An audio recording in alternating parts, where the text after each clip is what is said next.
Watch him throw the ball, we gon' pick it off. You gon' let him hit the hole or you gon' cut it off. You gon' play through fourth and long or you gon' punt it off. Your defenders, heavy hitters, put your pads in. Don't be looking for the ref to throw no flags in. Keep the helmet on, keep the cleats tight. You the type to want to win by any means, right? You should look alive. This is Trap or Die. Yes, sir. Welcome back to another episode of Trap or Die podcast. I am your host, Mual and Dre. Dre is in here, man. Dre, what's going on with you, player? Welcome back, dog. Yes, sir, bro. We had a long break. It's been a long summer, but look, man, I'm ready for the season. Training camp, the best report of the day. So, man, we about to get it. We about to get this shit cracking, bro. We about to get to talking about this team again, and it's excitement. Look, no drama this off season, just straight excitement and hope.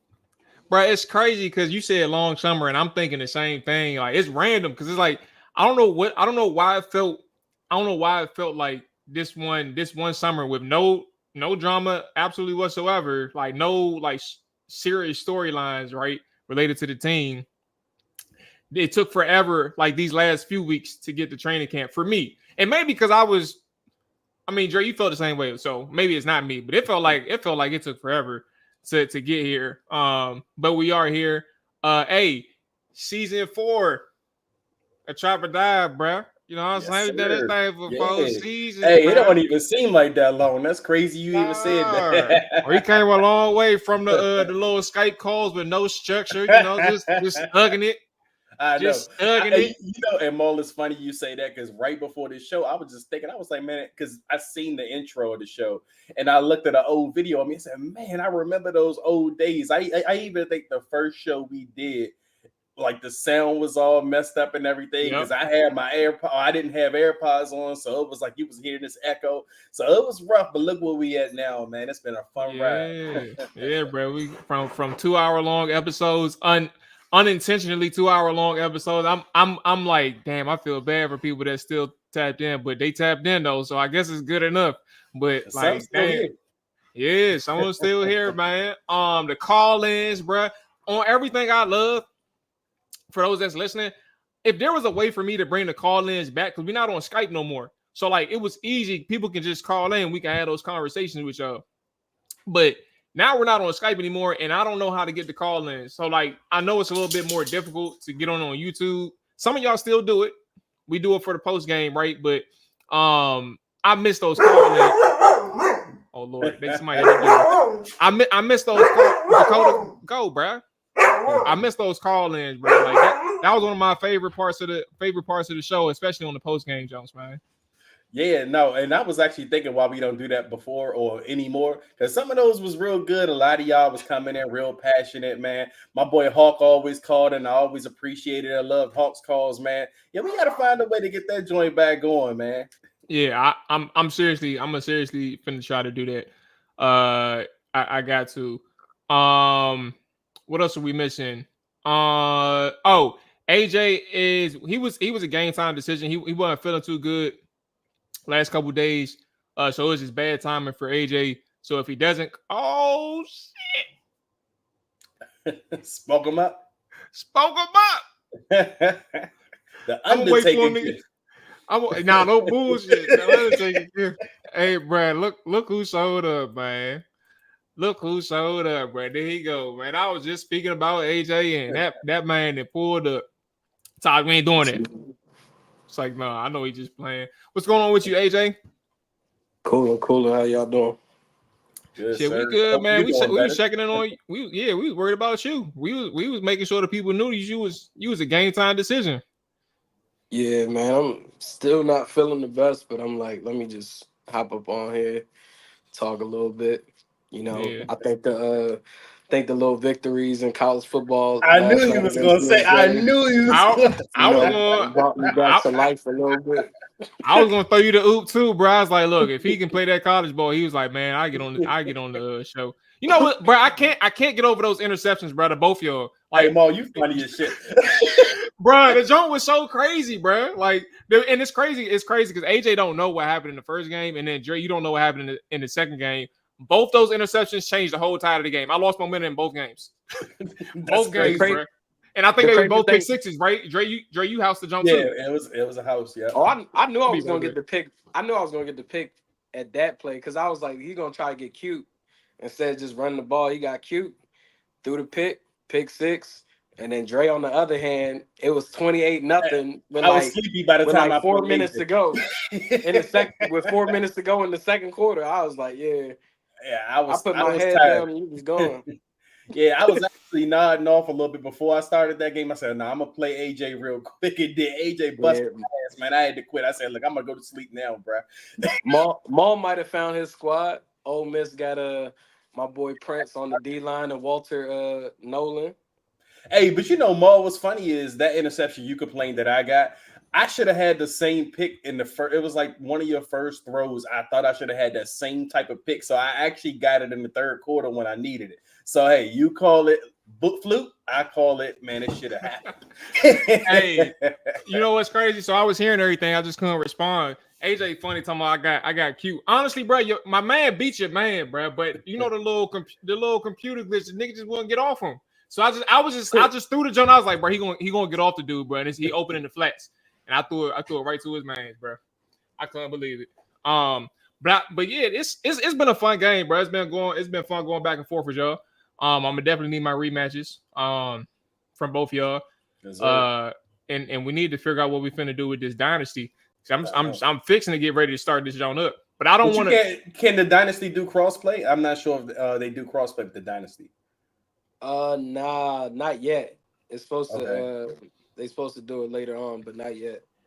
Yeah, that's what I figured. Yeah, that's a little frustrating because Yeah. both y'all on PlayStation. Yep. Yeah, I haven't even started. I joined a dynasty, but it's weird. Like, it's like the dude said you got to pick bottom of the outside of the 100 ranking. So Wow. like, I got Coastal Carolina, and we haven't started playing yet. But I'm like, that's gonna be interesting. I don't know. I was in there briefly. I was like, damn, so much has changed since we used to play the game back in 2014. I don't even know if I really got the patience to be doing all this to recruit players versus Madden. That's It's my kinda like favorite you part got- of the game. Yeah, I mean, Nah. but in Madden, like in the online leagues, you got your squad, you sign free agents, and then you just try to work out some trades with some of the users. Like, But see, and then- but AJ, the recruiting is more fun to me than Madden because it feels more rewarding because you actually got to work to get this player and you can get your recruit stolen really easily. I know what you mean about the patience because it does take a little bit of time. Like you can't just go in. bro, and it's play a lot game. of damn work. We grown ass men. Like, It is in time consuming, but 2014, that's I why I had need more a free 48 time. hour. I need a 48-hour league for college ball. I mean, I need a 48-hour league period nowadays. Madden or college ball. Man, But college for sure. I can't do a 24-hour jump, bro. I lose it. I fucking lose it. All right, hey, let's get to the show. Training camp, man. The veterans reported today. Dan Quinn, Adam Peters spoke today. Practices, I guess they start tomorrow. I think as we kind of ease our way into these conversations, what are some of like you all's biggest thoughts of the training camp / preseason period? What do you all want to come out of this period knowing more of or being more certain about? I mean, I think you want to know more about the front lines on offensive side and defensive side. You want to know who's going to step up as a pass rusher, who's going to be making their impact against those tackles, those guards. I think you pretty much solidify with what Payne and Allen bring to the table, but who's going to be, those lead DNs, Dorrance Armstrong, Mike KJ Henry be able to step up. Excuse me, Dante Fowler, Jamin Davis, Clinton Farrell. And then on the offensive side of the ball, who's going to take over for, the left tackle, who's going to be the right tackle, who's going to be the left guard. You pretty much just want to see how your guys up front handle it on the offensive side of the ball and defensively. I don't think that you'll learn too much from Jaden Daniels as a passer.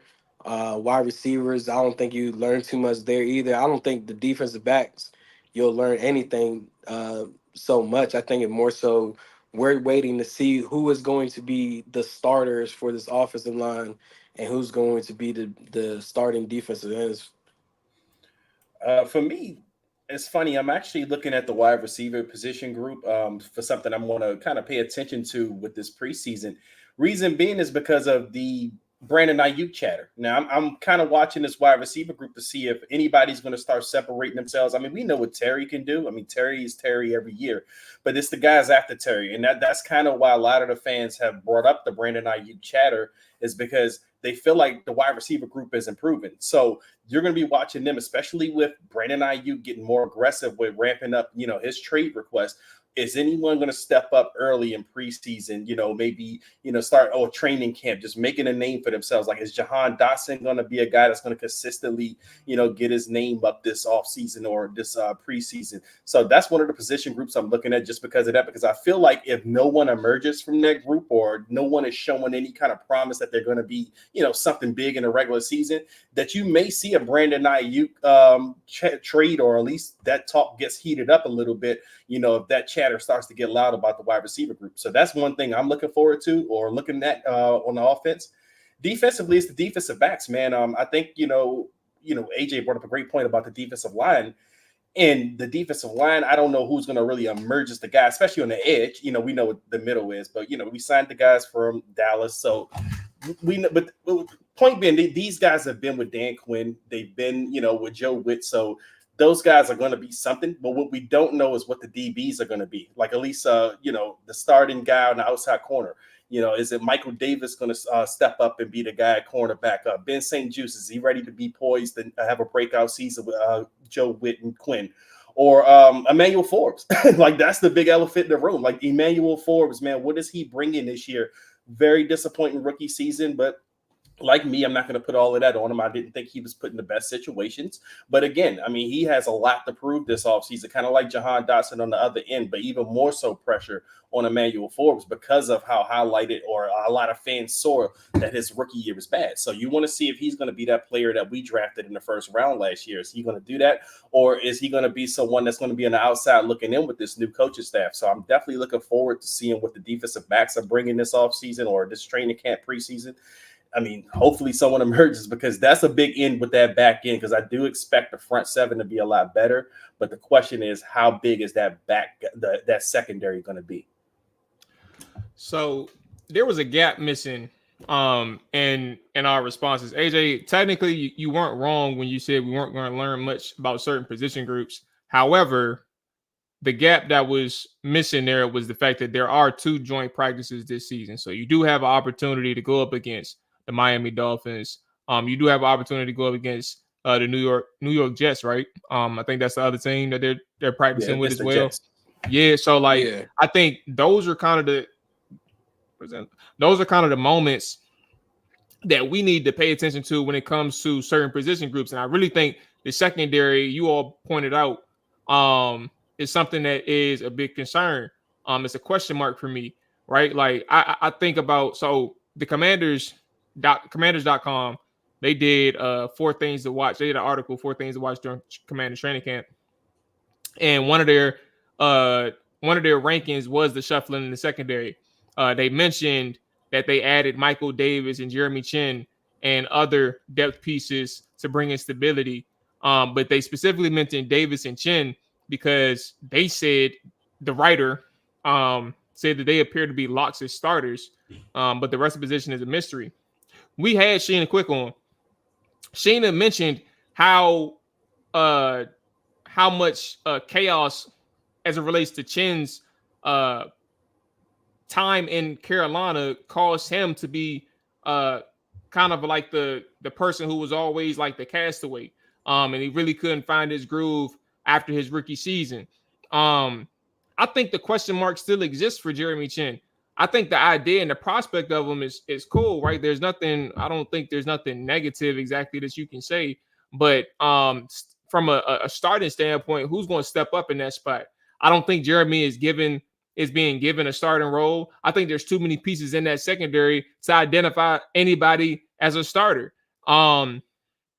I do think Emmanuel Forbes and Benjamin St-Juste, as far as cornerbacks, are the people who actually honestly have a lot to prove in their own right. Ben has done obviously a much better job compared to Emmanuel Forbes, given that Forbes has only played 1 season as a rookie, and the rookie jump was just downright unfortunate. I could be much more cruel than that, but Ben has had much more stability as a pro. But at the same time, you're going in a defense that's brand new.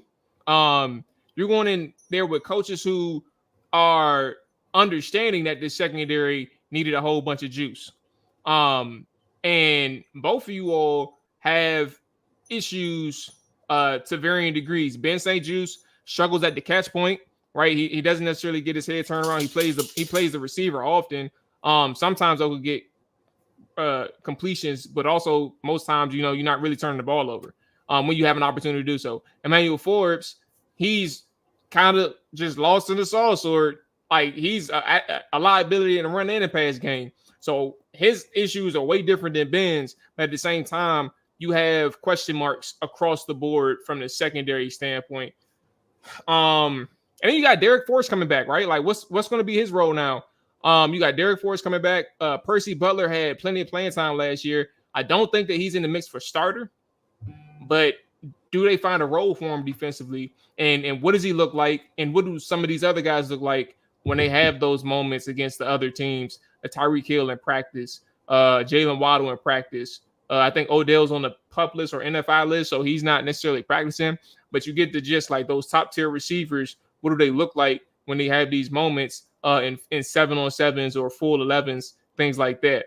So secondary is one thing that I'll like put my attention on because that's probably one of the biggest things when you're talking about a team that was averaging or giving up almost 30 points a game.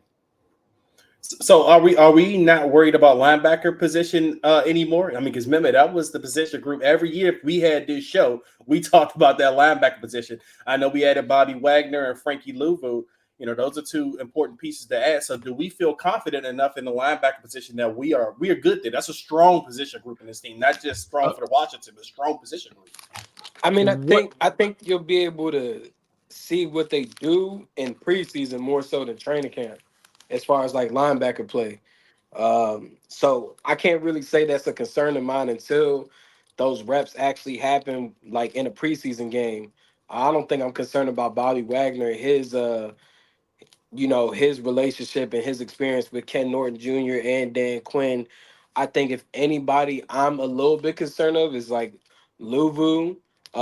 Yes, he plays downhill pretty fast, but at the same time, there is a weakness to that. It's a lot of missed angles and missed tackles due to the aggression and over pursuing of plays. But I don't think you'll really like get the gist of that until you see the game. Like it's kind of like, was it last year? Washington played Cleveland Browns in the preseason. Oh, and the yeah, I think so. Yeah, I I think think so. Yeah, so. we learned how ass the defense was.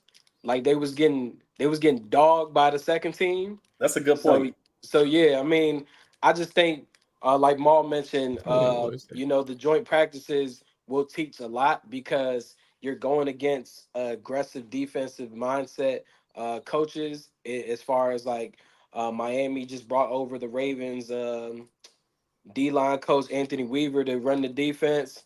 They're implementing new things over there.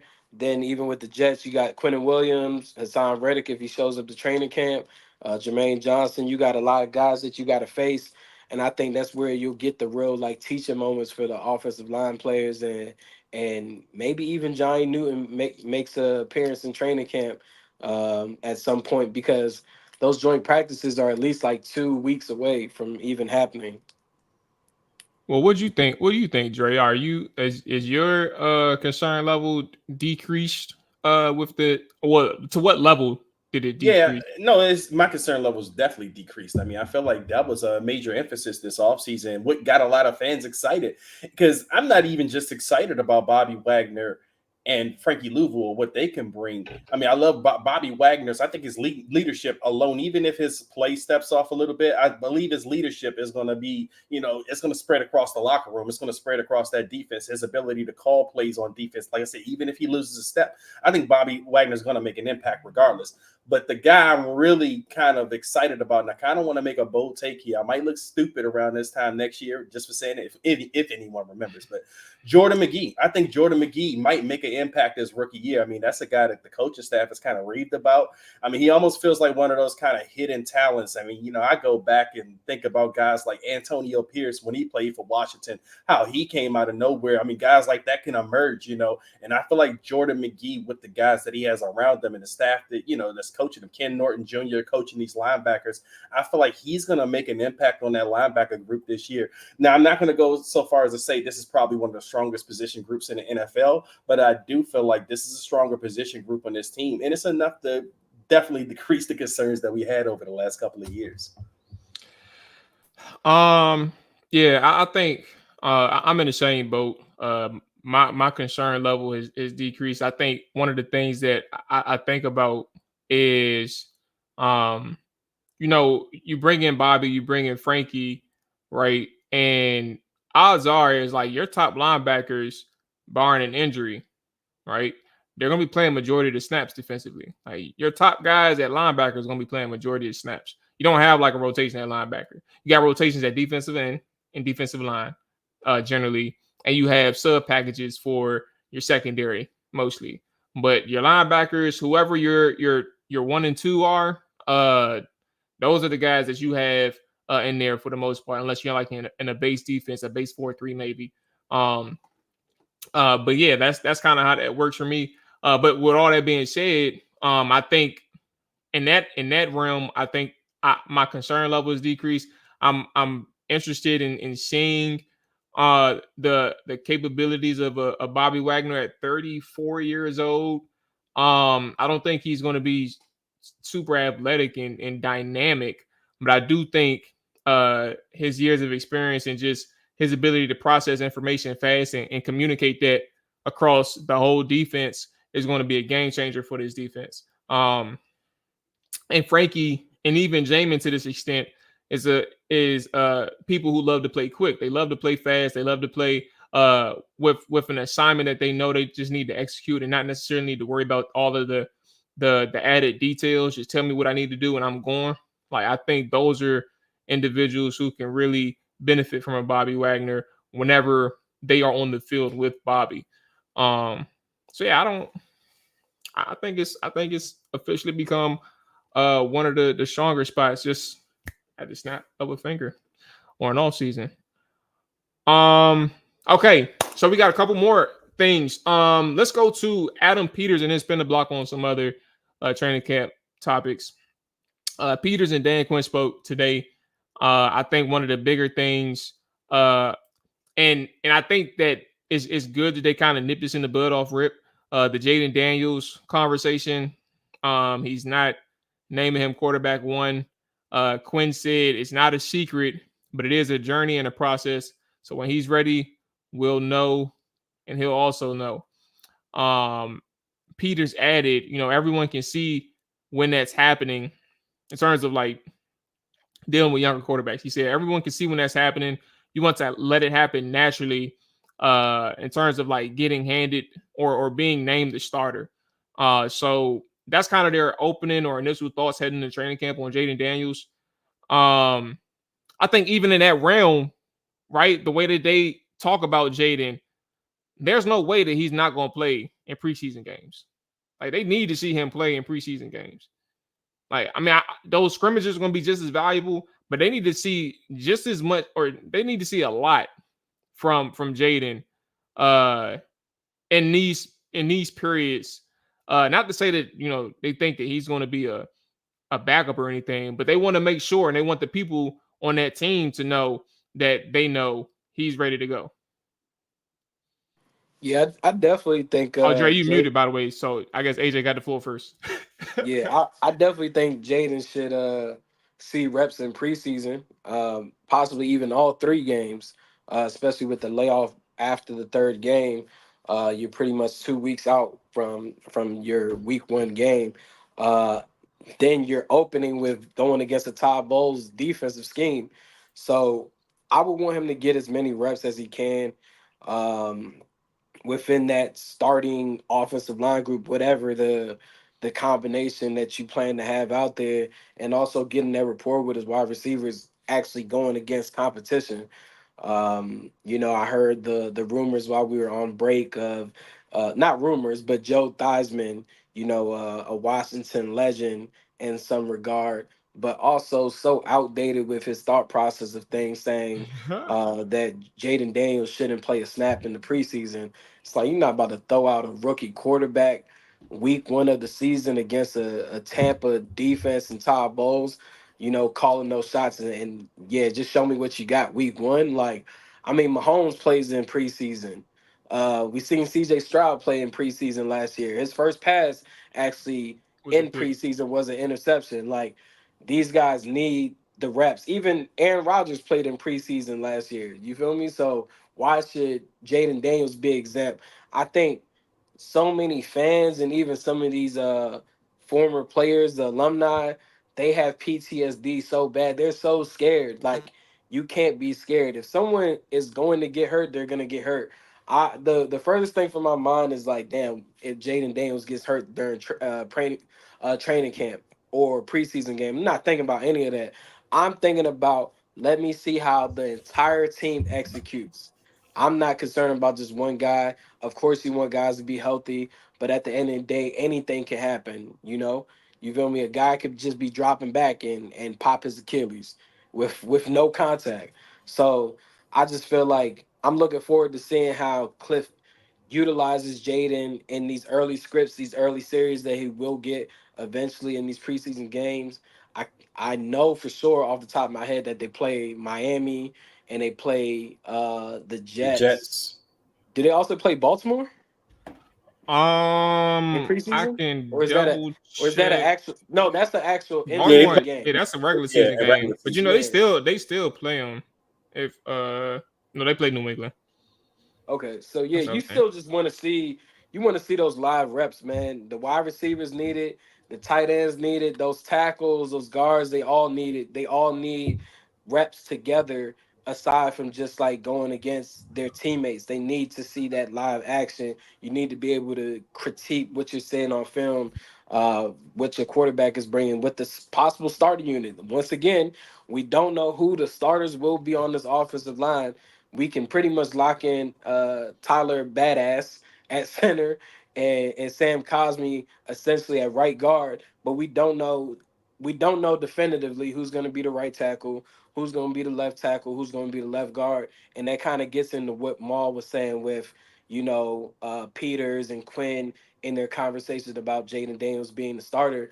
And what I read as like a transcript, they're essentially saying like the whole team is open for business as far as starters. Like, everyone is competing.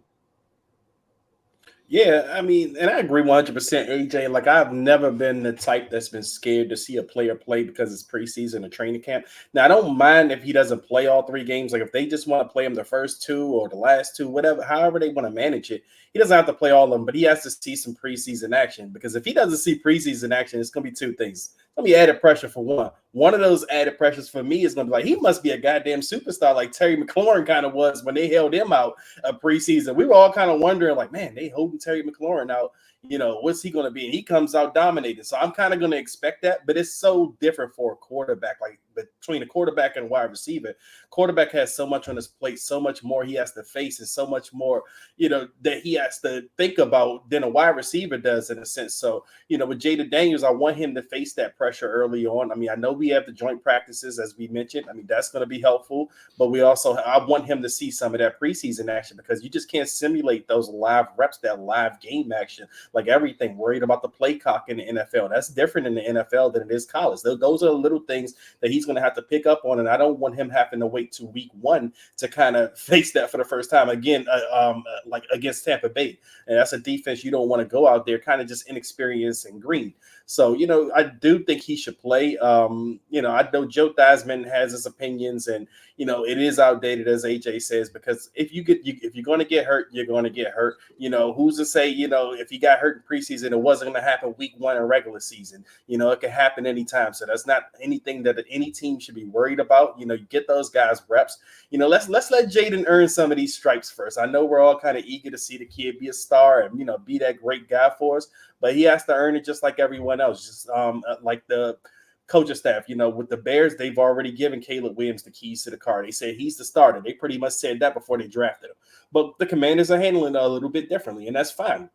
Jaden Daniels doesn't strike me as the type of guy that will take offense to that. He wants to work. He wants to earn. He's the first guy in the building when he comes here for practice. We even heard Mark Iron talk about that this weekend. One of the Commanders co-owners. We're going to probably get into that a little bit more. But I mean, just everyone's noticing the kid's work ethic. So he wants to work, and I want him to earn it, and he wants to earn it. I mean, it's just going to make him better in the long run versus just giving it to him and just naming him the starter. So yeah, all of that is good, man. I'm looking forward to it this preseason. Hey Dre, I think Joe Theismann thinks about Lawrence Taylor every time he has to talk about a quarterback. I mean, but wouldn't you? Every time he has to talk about a quarterback, I think he thinks about Lawrence Taylor and what happened to him on that field.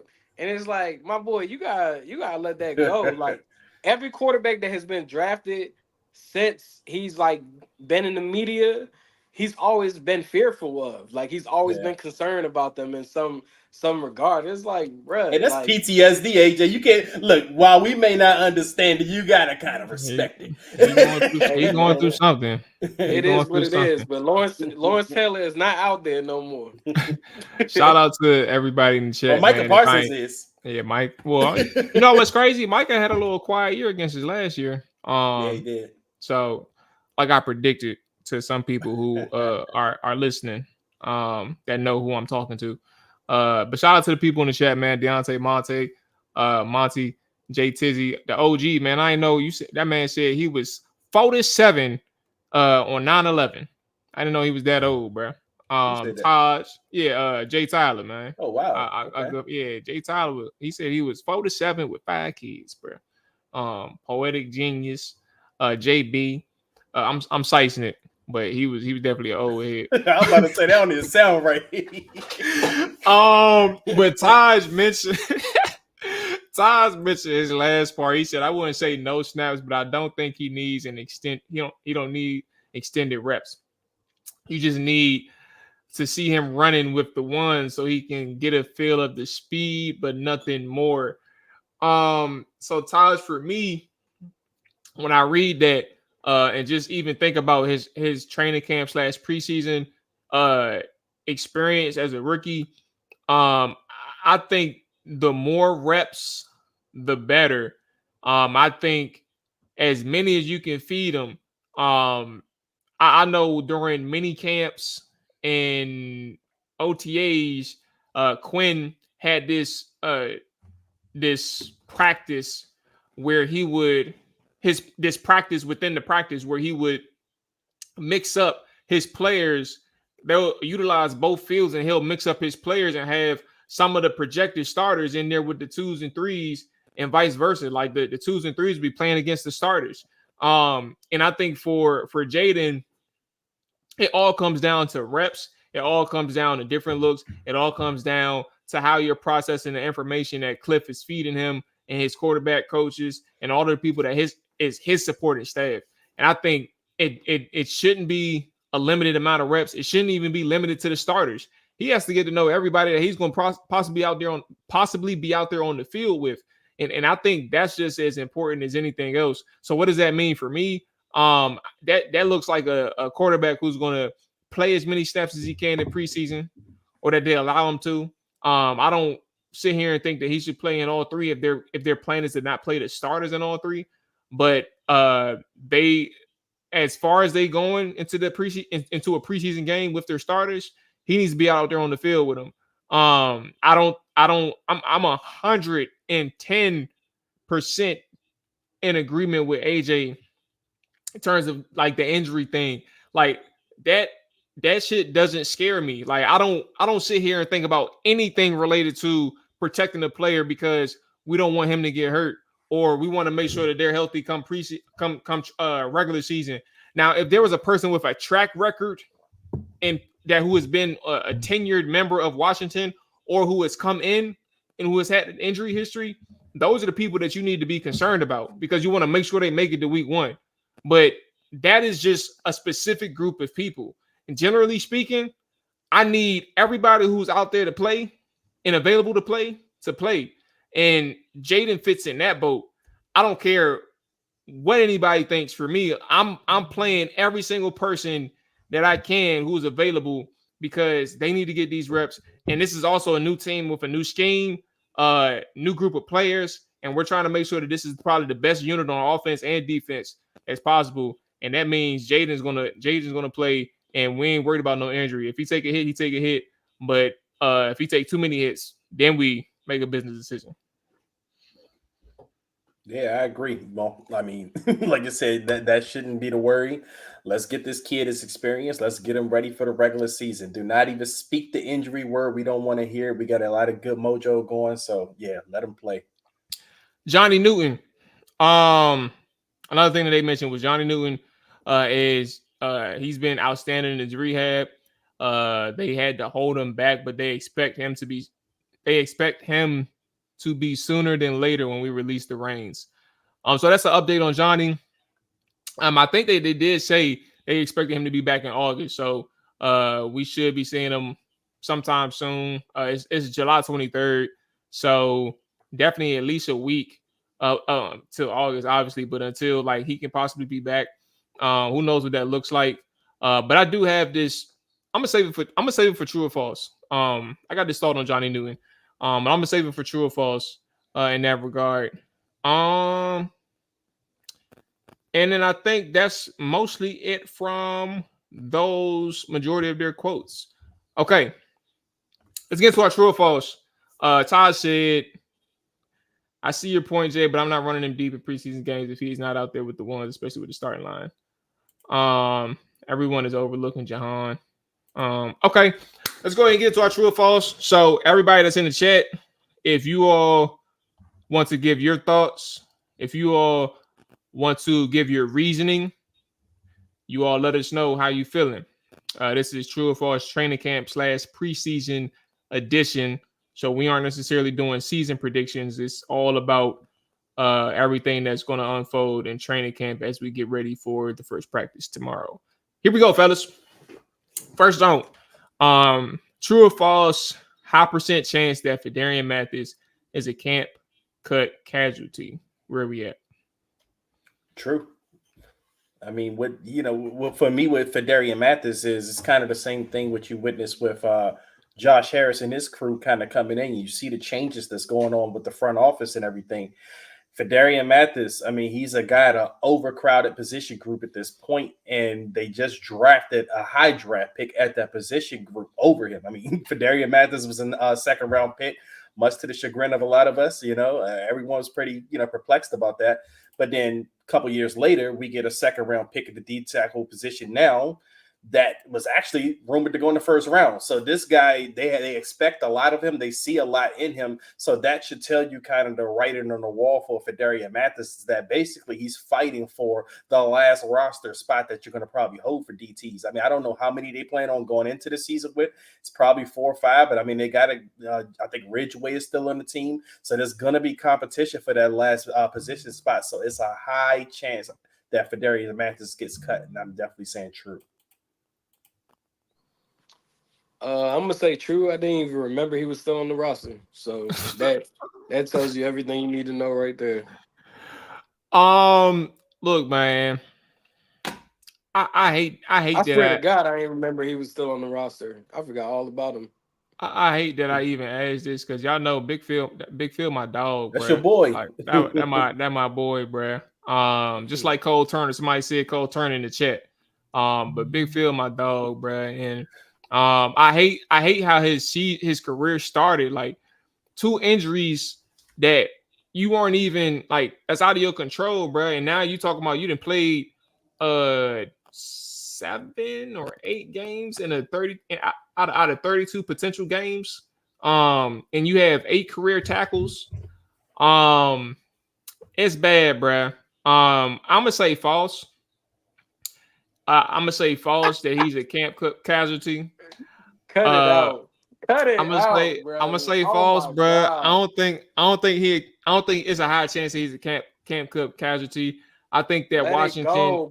Let it go. I think that Washington needs him, bro. I think Washington needs him because who are your interior guys behind Allen and Payne as of right now? You have John Ridgeway, and you have Johnny Newton, who's on the NFI right now. You need some people who I still believe Phil is a guy who can keep continuing to prove as a run defender. Coming into the league, I did think he had for his size and his role, right? I did think coming into the league, he had some pass rush juice, but that ain't amounting to nothing in the NFL so far. I just think that Phil is a person who's going to be able to, if he can stay healthy, he's going to be able to reemerge as a solid rotational or situational player for that defensive line, especially if they go like a 5-man front or something like that. So I'm gonna say false. Well, Mark, let me ask you this while we still on that subject real quick. Now, I know Phil was your guy, pre-draft. You watched him pre-draft, and I know he's been injured. But in the video, in the games that you watched of him that he's been healthy and playing, have you seen that guy on tape show up in those games for Washington? Because so much has happened between the end of the season and today, I'm going to say that his tape wasn't memorable. I'll just say that much. I really don't remember in detail at this point, but it wasn't memorable. I tell you if I remember what he was looking like, but it's whatever. Big Phil deep dive coming up, baby. You got to do that this week. Maybe, bro. Or maybe just focus on that preseason, see what he's talking about. That deep dive going to be 10 seconds. He's going to be making a vine. Like back in the day, he's going to be making a vine. But when it come to Fedarian Mathis, he just doesn't fit within their defensive approach, man. Like, I know fans of Washington hate hearing this, but like they like versatility. They like flex guys. So even a Dorrance Armstrong can be moved in to D tackle on certain downs. Same thing with Clem Farrell. He can be moved in to D tackle on certain downs. F.A. Obata can be moved to D tackle. Like, they have more flexibility with the guys that they have. Even KJ Henry in some regard, or Andre Jones if he makes the roster. Yeah, but I just don't see where Fedarian Mathis fits within their defensive scheme, their approach, anything. I just don't see it. Like, Ridgeway has a better chance of making the team just because they did initially have interest in him. That's how he got drafted 5th round with the Cowboys. Yeah, they put him on waiver wire, but from what I know, they truly didn't think that he was going to get picked up. They thought that they were safe with being able to add him back to the roster. So that was something that they just lost out on. But they have familiarity with Ridgeway's game, and they liked him initially. So that already gives him a bump with Dan Quinn and Joe Witt Jr., I just can't see where Mathis fits in. I think that's one of the positions where possibly like when it comes down to cut time, you could see them utilize their waiver position and pick up another guy there. But I don't personally see Fedarian Mathis making this team at all. Man, I team think big he's better feezy, fit. bro. I think Fedarian he'd be pretty solid if he was with the Ravens. Like if Team he big got put in feezy, that bro. type of front, he'd be better suited for that. But with what they're gonna be asking out of their D tackles and their D line overall, I You just just need don't see 12 it. snaps a game. That's it. He only need 12 snaps. Let's go ahead and get into a conversation that I think Jay Tizzy might like. High percent chance that De'Ami Brown is a training camp cut casualty. Oh man. I say that's 50-50, but I'm gonna lean on the side that High he ends percent up chance only means 51%. 51 is the majority. damn. I think De'Ami Brown gets cut. And the reason why I say that, I just don't think that he has the work ethic that you would look for. I think with Zacharias being brought in, um, with Jamison Crowder still there, then you don't know what Rosemary Saint can do, so on. I don't really see winning, a position on the team. You also drafted Luke McCaffrey. So it's like, what does De'Ami really bring to the table? He's not gonna play special teams, like he can't help you there. So what's the point? At least with Zacharias, he's seen a lot of football. Like he's been in these 6-year pro. situations. And the passing game coordinator is Brian Johnson, who he was just with Philadelphia. I just don't see how De'Ami makes this team unless he really balls the hell out in preseason, which I don't see. All of y'all can keep, having faith and believing in him. That's cool. Y'all must got some parlays or something set up out there, but I think that he definitely. I feel like it's the only reason why I'm saying it's up in the air is because I want to give him a slight chance. But at the same token, there's nothing that's been proven on film for me to feel confident and be like, yeah, he's for sure going to make this team. Because I feel like if he was a for sure asset to this team, a lot of conversation wouldn't be happening around that wide receiver room. Yeah, this is actually a harder question to kind of answer than I thought it would be. Because you are thinking in terms of, they did add at the position, a couple guys there, Zacchaeus. You still got Jamison Crowder, of course, Luke McCaffrey now. But then there's De'Ami Brown, who he is a deep threat, and they do have a quarterback. I do think that's probably going to be proficient at hitting a deep ball. I mean, at least he did that well in college. So I don't know. That's something that he's going to have to show in training camp, and I think early in training camp too, because I don't know if he sticks around as your number 6 wide receiver if that's what it comes down to. So I'm going to lean and say it is true. It's a high chance he gets cut, because if they're looking for a 6 wide receiver, they're going to probably say, man, what are we keeping De'Ami Brown around for? De'Ami Brown was someone else's project. We don't need to just keep this guy at a 6 receiver just to keep himself as a 6 receiver. So again, De'Ami Brown's going to have to show something really early on, not just preseason. He's going to have to show it in those joint practices, training camp, and it's going to have to be that really one thing, and it's that deep threat. Because if he can show that or prove that consistently on this team, he may be the best deep threat on this team. But with De'Ami Brown, it's always an if, and if we don't believe it. You know what I'm saying? We haven't seen it, so Dre, we can't believe it. he ain't even fast enough on NFL terms to be considered a deep threat. Hey, And then I'm if you with are you. gonna Hold run on fast, you now. still gotta catch the ball. Like it's like He see, he be could. smoking. He be No, he's smoking. fast. He be smoking. He's fast. But no, I'm with you in the I sense sliced that it. He don't be smoking, but he got the burgers. I mean, he has. I mean, what was it, that Tennessee game? I think when Carson went through that rocket Yeah. bomb to him once. I mean, he looked fast there. But the point is, we haven't seen De'Ami Brown do that consistently in this NFL. I mean, we've only seen it like once or twice. That's the whole point. In North Carolina, that was his thing. He was the fly route guy with Sam Howell. He was getting those deep threats. We haven't seen that consistently in the NFL. So the only way I think he makes this team is to show that he's the best threat on this team with the deep ball. And that's something he hasn't shown at all. So that's a big ask of De'Ami Brown. And because that's a big ask, and because we don't know that he can do that and we haven't seen it, I'm going with true. It's a high chance that he gets cut. So I'm gonna. All right, I'll start off with my answer. I'm gonna say false. but I'll say false because I think while it's not a high percent chance he gets cut, I also think that he may not be favored in terms of like the actual depth chart itself. I think Zacchaeus Olami Zacchaeus is a person, like, first off, for those who don't know, I do a little bit of scouting for a company. You know, we send our reports to NFL teams. I had to put that little thing out there for everybody that's listening that may not speak and that may be looking for somebody who does scouting, because I'm looking for a job. But no, so I looked into Zacchaeus 2 years ago before he even got to Philly. And that's kind of where I'm like, I don't think that people kind of fully understand who Zacchaeus is. And I'm not saying he's like drastically better than Diami, right? But I also think that people are underestimating his value. First and foremost, he was brought in by uh Quentin Peters, right? They understand him.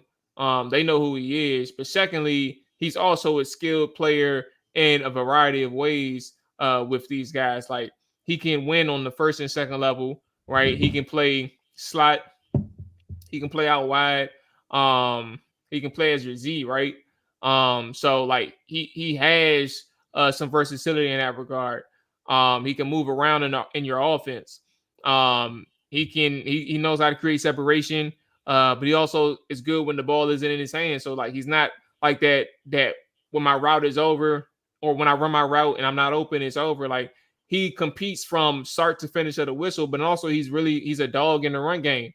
Like, he really sustains his blocks. So it's like, that's a value within itself too. That's we're not even talking about the pass game no more. Like, he does a lot. So I think they recognize that and they understand how important it is to have those blocks on the perimeter. You only have Terry McLaurin who does that to some extent. Who else is your other receivers who can block on the perimeter? Zacchaeus can do it. So that's where I say that Zacchaeus is looking like your 4. He also ran a 4.49. So it's not like he's a slow receiver. He is 5'8". He ain't super tall. But I think that he is a person that you can win with. And I think that he is the person that's being slept on. And I also think, honestly, my side, I said this on Twitter maybe a day or two ago, I think that Zacchaeus is a lock. So that's where I'm at. I don't think that Diami is a high percent chance that he gets cut, but I do think that if he does remain on this roster, he ain't your number 4. He ain't that active in the rotation. Where are we at? Man, he will have to look like Deshaun Jackson in the preseason. I think OZ and Crowder are fighting for the same roster spot. Oh yeah, my bad. He also returns punts and kicks. Zacchaeus does. So that's a good point with Jay Tyler. Like, both of them do the same thing to some extent. So yeah, that's kind of the roles that they play. All right. Let's go to, so we answered Jaden Daniels won't play in the preseason. We all 3 of us think that's false. He will play. Let's see. The weakest position group is on the offensive side of the football. True or false?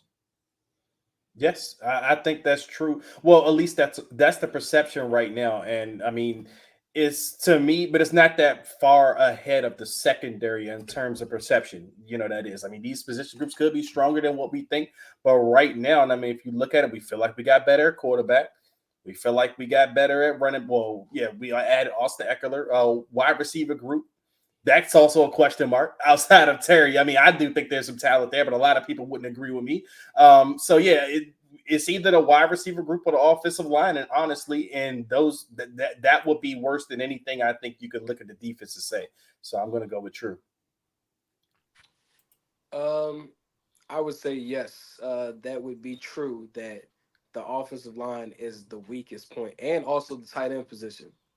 No, so I see what you're saying. I got you. Yeah. So essentially, when I say that, you have a lot of questions at offensive line overall, as far as who's going to be your left tackle. Can they truly play that position? Can they be effective, even if they could be average as a left tackle, as a left guard? as a right tackle and play, or just play as a collective. You don't know if they're going to be able to play as a collective. Then when you get into the tight end room, you have Zach Ertz, who has been playing for 20 years. You feel me? Like, you have no clue what you're getting out of Zach Ertz. Uh, if it was like back in the day when he was in Philly with the blonde hair, you feel a bit more promising with that. But you also don't know what you're getting out of Benson. You don't know what you're getting out of Cole Turner. You know that John Bates is a blocker. He's not going to be a passing threat. So I just feel like those are two of the weakest positions on the entire team. I'm seeing people say defensive backs. I think you have a lot of depth at defensive backs. I don't really think that's a question. I think, once again, PTSD from last year with how Ron Rivera and Jack Del Rio were utilizing their secondary players. But I don't see them. I don't. Hey, yeah, I'm hating. I'm hating on your Diabolical. black ass. I'm hating on your black ass. See this. If you want me to come on here and just I love this show. I love it. Everything is great. Then I don't know. You tune into the wrong person, because like I just don't. I'm open. You the to mad you rapper, come on AJ. here. I'm open to you coming on here and explaining to me how the offensive line isn't the weakest point of this entire team. You have no clue who the left tackle is. Like, you have no clue who the left guard is. You also don't know who's the right tackle. Let's say if it is Andrew Wiley, you don't know how it's going to perform. Defensive back, you got Ben St. Juice. You got Emmanuel Forbes. You have Michael Davis. You have Noah Igabanahu, however you say his name. You got Mike I don't even know who that Sandstrom. is. You got Jeremy Chin that can also play some corner. You got Defoe, you got Quan Martin, you got a lot of players that can be assets to this team in the defensive back room. But when it comes to offensive line, it's up in the air. You have no clue what it's going to be. Like, I don't think any of us can sit here confidently and say we know exactly who who the offensive line starter is going to be week 1 against Tampa. And when it also comes to that tight end position, you truly don't have a real threat at that position. Yeah, like, I think from a position. So personally, I'm torn. I think cornerback is up there. I think cornerback, secondary generally. I think that's like a top 3. But then I think about left tackle specifically. I think left guard you can work with, right? You got some options there. Even with Cuz from last year, right? Who played at Arkansas. He was a rookie. CP3 is that so? No. Chris Paul or Ricky Stromberg? Ricky Stromberg. Like, but have they established he's playing guard in that center? No. So what I'm saying is, because obviously Badass is the projected starter, but what I'm saying is, you still, even if you didn't have like the backup from Kansas City, who came over here, Algier, I think his name, whatever his name is. Yeah. Like, even if he ain't available, you have some depth options, and even Ricky Stromberg, who had some moments brief because he got hurt at left guard. I think that you have options there at left guard. I think the biggest issue is left tackle, because obviously for obvious reasons, that's the most important thing. So I think it's left tackle. I think tight end is up there. And then I think the defensive backs is up there. I also question the edge rushers. Now, granted, when you had the younger guys start for Washington last year in terms of Andre, KJ, and now you bring in Cleveland and Dante, and Dorrance Armstrong and Dorrance, right? You have some depth there, but it's like, who's going to emerge as your pass rusher, like your dominant pass rusher? I don't know if they have a dominant pass rusher on this team. I think that what's Cuz's name? I just said it too. Damn, it's crazy. I'm drawing a blank. No. Fowler. There we go. I think that Fowler is obviously your speed guy who can create some havoc, but he's also not a person who's going to create pressure every single snap or consistently. And you're not supposed to as an edge rusher, right? But it's like, what is your presence on a given down basis? Like, how much attention do you draw? And that's kind of where I was getting at. So I think that your edge rushers, your defensive backs, your tight ends, and your left tackle position group is up there along with obviously wide receiver. And it's hard for me to say. But It's hard for me to go ahead. I want to ask you on the edge rusher. I mean, would you consider it kind of one of the weakest, even though I agree with you 100%, because I was thinking the same thing, that we don't know who is the emerging bookend rusher over there. If anyone is that impact rusher, kind of like what you thought you had in Montez Sweat or at least Chase Young at one point. But do you think it's weaker, or would you just say it's kind of average? I mean, I don't know if we would call it weak. I would probably put it somewhere in the middle. If I had to rank them, if I had to rank all of them, I think the edge rusher or the edge defenders would probably be at the bottom in terms of the people that I listed. I think there's some other position groups that are higher up. I think receiver is top 2. I didn't even mention them. I was listening to everybody else. I think receiver is top 2. But I think maybe I think tight end is up there because I mess with Zach, right? I still think that Zach is a good player. It's just you can trust him as far as you can see him. That man can give you 12, 13 games on a given season, or he can give you 7. So I just don't trust him. I don't. When I name some guys, those are just like my top positions that I think of, or top position groups. And I don't even know if I even answered the question specifically. I guess I'll just say that I'll agree. I think that the weakest position group lies on the offense. I'll say that. I'll say that for now because I'm cool with being wrong. Okay. So vice versa, the strongest position group, true or false, lies on the defense.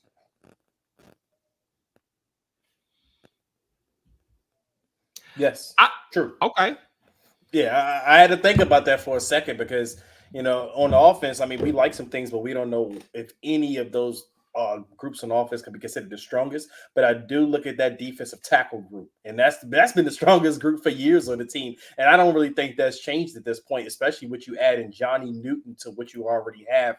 And Allen and Payne. I mean, you had, and we're even talking. We just had the whole conversation about cutting Fedarian Mathis, who was a second-round pick a couple of years ago, and that's because of how strong this position group is. On any other team right now, you're probably talking about Fedarian Mathis as possibly your number 2 or number 3 guy on your depth chart at the defensive tackle position. So yeah, we're talking about cutting this guy. So that's the strongest position group to me. The defensive tackle group on the defense. So yes, true. Yeah, I'll go with true as far as defensive tackle, like Dre just said. I mean, you got 2 stalwarts in Deron Payne and Jonathan Allen, and then the addition of Johnny Newton. If he can display what he did at Illinois, that's a hell of a piece to be able to add to what you already got with those 2 guys up front. So yeah, I would say that's the strongest position on this team overall.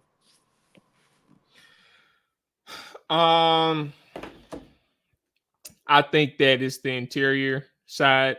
I think that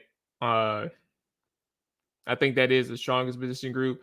I also think, honestly, what's competing with the strongest position group that I think is the interior defensive line is also the running backs on offense. I think you look at these guys and Eckler and Brian Robinson and Chris Rodriguez. They're not like a top 10 unit per se in terms of the NFL side. But if you look at what they bring to the table, Eckler, albeit coming off a quote unquote injury riddled season, or a season where an injury lingered because he had an ankle injury. Brian Robinson is coming off a year where he has increased in terms of his productivity in the passing game. As a runner, he has looked pretty much the same, but the same in a good way because you're talking about the offensive line who just really couldn't do shit for him. Like every single yard that he got beyond the line of scrimmage was his doing. That's kind of how things work for him. And then Chris Rodriguez, we kind of have to see how he does moving forward. But he didn't have a terrible season last year. I just think that that's a unit where it's like it's a little bit slept on. And I think that we got to pay attention to that. That's probably one of the stronger units on this team. But back to the interior defensive line, I think that that's safe. We mentioned Big Phil a couple times already. I actually think that what's important with Johnny Newton is understanding he is exactly who people would have said or who did say Big Phil was when he was drafted. A lot of people, and I didn't agree with this. I thought Big Phil was his own entity. I thought that he came in here to bring a presence as a one technique, right, in between the guards, around the center. I thought that he was to bring a run defense, a defensive presence in the run game. But Johnny Newton is exactly who I think people thought that Big Phil would have been. And what I mean by that is like that replacement person or that substitution person for John Allen and for Deron Payne. And I think that they finally got that part together. And I can't wait to see what that looks like on the field.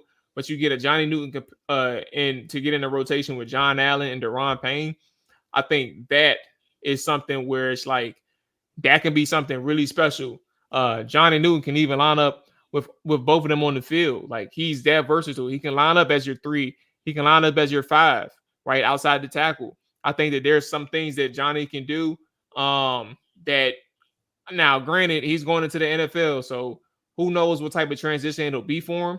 But I think that from his tape on college, it may take him a little bit of time. But if he can get everything together, get things clicking mentally, get his hands working, his explosiveness back from after his injuries, I think you'll see that man being able to line up a lot of places and win against a lot of guards and a lot of tackles. So I do think the interior defensive line is the strongest position group on this team. True. Okay. Last thing we close out. Colin Cowherd has Washington as a surprise team, not only in the NFC East, but the NFL. I don't have the quote in front of me. I'll try and look for it as we talk. But we've said some things as the offseason has gone along. But what do we think about that? Not just the NFC East, but the NFL. He did in his ranking had us as a wild card, but he had us as a wild card over the Dallas Cowboys. So I'll leave that there. I'll try and look for like a video or something like that. But what do y'all think? Yeah, I was at my cousin's wedding over the weekend and got asked a question by a UNC Tar Heel coaching staff member. And I essentially told him that I feel like the NFC East in particular is up for grabs. I think there's a lot of moving pieces and changes that's happening over there. When you look at the Eagles, they got a new offensive coordinator in Kellen Moore, defensive coordinator Vic Fangio. They're all going to have to adjust, just like how Washington players are having to adjust to, new guys on the staff, OC wise and DC wise. The Cowboys, they got a new DC in Mike Zimmer. They also lost running back. I mean, it looks like the starter is going to be Ezekiel Elliott, kind of running back, throwback Thursday. But Right. yeah, with the Giants, they also seem to be taking a different approach. And I'm just going based off of what I've been seeing from Hard Knocks. It looks like they want Daniel Jones to be more of the vocal point of that offense and passing the ball. I don't necessarily see them as a threat on the offensive side of the ball. I think defensively, with the addition of Brian Burns, they can make some noise. But that all depends on how they how they adapt to their defensive coordinator from the Tennessee Titans. I just think that everything is up in the air. I think it's up for grabs. Washington could turn around and be a productive team, but I think everything starts with Jaden Daniels, how he plays, and also how the supporting cast around him, provides that contingency for him to be able to be productive week in and week out. Well, I'm glad, first off, Mo, that you clarified what he meant by surprising, because that's what I was trying to figure out. Like, what is his definition of surprise? Was it a playoff team or just surprise in terms of they're going to be much better than they've been? Now, for me, I'm leaning more towards they're going to be a surprise and that they're going to be much better than they've been. I don't know if I'm willing to leap the wild card yet, just because it's year one with a rookie quarterback. But man, the homer in me, I'm all with Colin Cowherd. I'm like, yes, we're going to the playoffs. You know, Jaden Daniels is going to be RG3 without the injury. Like, that's the homer in me, and that's what I'm hoping like hell happens. But I ultimately, the realistic fan or the realistic observer in me, I want to say that they're going to be a lot better in terms of how they play. Even if they don't make the playoffs, I think we're going to walk away from this team like, man, this is a team that people aren't going to want to play in a couple of years or next year or whatever the case. Like, that's the team that's coming up in NFC. Like, I've been kind of consistent in how I want this season to be viewed. I kind of want us to be viewed like Detroit Lions was viewed in year two of Dan Campbell. You know, when you were scared, like, you know, that team didn't make the playoffs, but you were scared of what was to come from that team, and we saw what came of that team last year in year three. So that's what I'm kind of hoping for this year. You know, and that's a turnaround for me, and that's a win for me. But anything more than that, oh man, I'm here for the ride. So yeah, I mean, I'm going with true, as in, you know, I do think they'll surprise. I just have a little bit different term of surprise than Colin Cowherd. Okay, so my question is, right, and I've said it on other episodes that we've done, right? If Ron Rivera took that team last year to 4 wins, Dan Quinn and this staff should be able to double that and at least walk away. But see, at AJ is so much more minimum nuanced, though. with It's 8 more wins. nuanced.